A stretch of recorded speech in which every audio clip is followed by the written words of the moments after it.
नमस्कार मित्रों, मैं महाकालेश्वर मिश्र पुनः उपस्थित हूँ एक नए वीडियो के माध्यम से।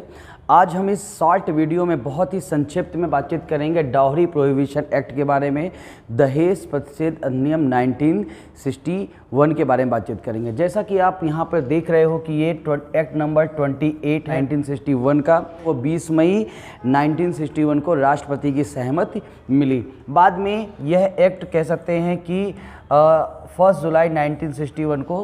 उस समय जम्मू कश्मीर को छोड़ करके संपूर्ण भारत पे एप्लीकेबल हुआ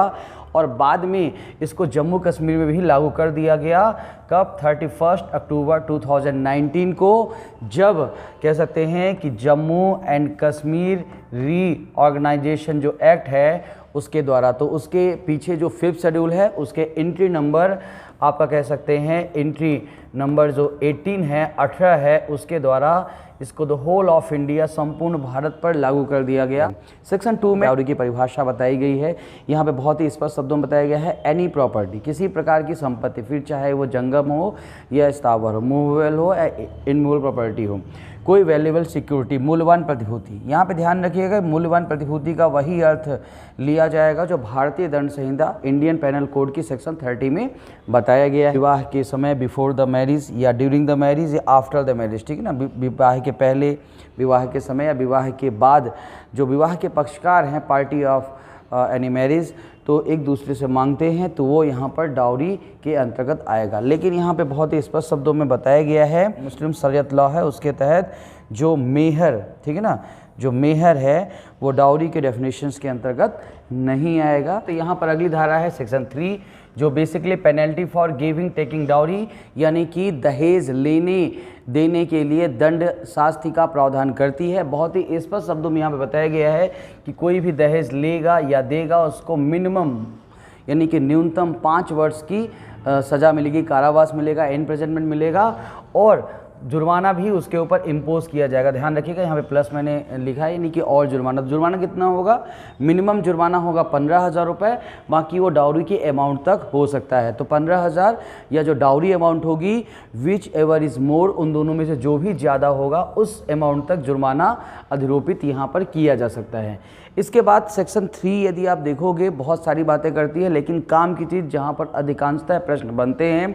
यहाँ पर ये बताया गया है कि विवाह के एक पक्षकार द्वारा दूसरे पक्षकार को जो रूढ़ि प्रथा के तहत कह सकते हैं कि जो आभूषण वगैरह दिए जाते हैं जैसे मंगलसूत्र वगैरह, तो वो यहाँ पे डाउरी के डेफिनेशन में नहीं आएगा। लेकिन वो भी ध्यान रखिएगा कि जो पक्षकार की फाइनेंशियल स्टेटस है उसको ध्यान में रखते हुए ऐसे आभूषण दिए जाएंगे, यही चीज़ यहाँ पे कहता है, ठीक है ना। तो कस्टमरी नेचर के रिकॉर्ड ऑफ फाइनेंशियल स्टेटस को ध्यान में रखते हुए जो भी एक दूसरे को प्रेजेंट्स वगैरह दिए जाते हैं, ठीक है ना, ऑर्नामेंट्स वगैरह दिए जाते हैं, that is not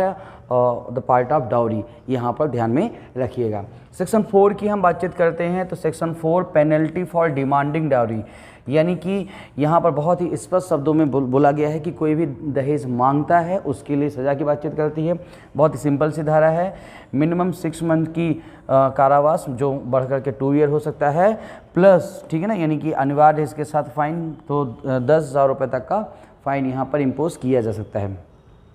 section 4A यहाँ पर एक और है आपका, ये बात भी जोड़ी गई यहाँ पे, बैन ऑफ एडवर्टाइजमेंट, यानी कि कोई भी दहेज को लेकर के किसी भी प्रकार का एडवर्टाइजमेंट नहीं करेगा, ठीक है ना। यदि ऐसा कोई करता है तो उसको मिनिमम 6 मंथ जो बढ़ कर के 5 साल हो सकती है कारावास। अब यहाँ पे ध्यान रखिएगा, या यहाँ पर 15,000 रुपये जुर्माना, इसकी बातचीत यहाँ पर सेक्शन 4A में बताया गया है।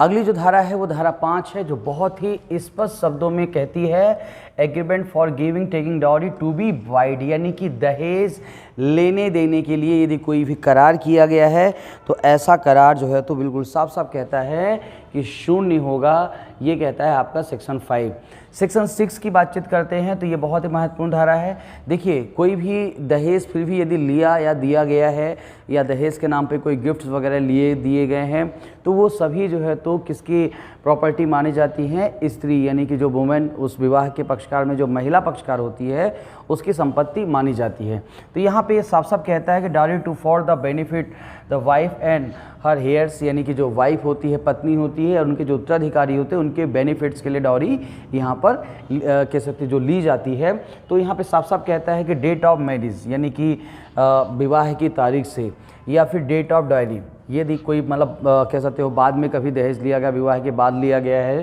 तो जिस तारीख को डाउरी ली गई है, या डेट ऑफ एडल्ट, या मान लीजिए विवाह के पक्षकार वयस्क नहीं हैं, तो यदि वो महिला पक्षकार वयस्कता की एज यानी एज ऑफ मेजॉरिटी को अचीव कर लेती है, तो उसके 3 महीने के अंदर उसको वह कह सकते हैं कि डाउरी की जो अमाउंट है, जो भी डाउरी है, वो उसको ट्रांसफ़र कर दी जाएगी महिला को, ठीक है ना। लेकिन यदि कोई भी पुरुष पक्षकार या कोई भी पक्षकार जिसने उस डाउरी को अपने पास रखा है, इस समय के अंदर महिला को उस राशि को ट्रांसफ़र नहीं करता है, तो वो उसको 6 महीने मिनिमम, जो बढ़कर 2 साल हो सकता है, या कह सकते हो 5,000 मिनिमम, जो बढ़कर 10,000 हो सकता है, फाइन, या दोनों से दंडित यहाँ पर किया जा सकता है। अगली जो सेक्शन है यहाँ पर सेक्शन 7 है, जो बिल्कुल साफ साफ कहता है कॉग्निजेंस फॉर ऑफेंस, यानी कि अपराध का संज्ञान यहाँ पर कौन लेगा, कि ना मेट्रोपॉलिटन मजिस्ट्रेट या जुडिशियल मजिस्ट्रेट फर्स्ट क्लास जो है वो यहाँ पर कह सकते हैं कि जानकारी के आधार पर, पुलिस रिपोर्ट के आधार पर, या परिवाद के आधार पर किसी भी मामले में संज्ञान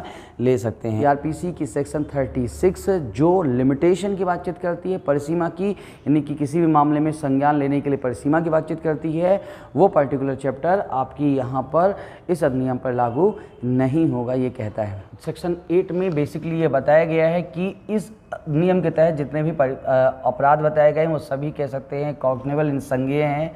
नॉन बेलेबल यानी अजमानती हैं, और नॉन कंपाउंडेबल यानी असमनीय हैं, यानी कि ये संज्ञेय अपराध माने जाएंगे for the purpose of investigation and arrest, गिरफ्तारी और अन्वेषण के प्रयोजन के लिए। अगली धारा है सेक्शन 80 जो basically burden of proof, certain cases किस बर्डन ऑफ प्रूफ के बारे में बातचीत करती है।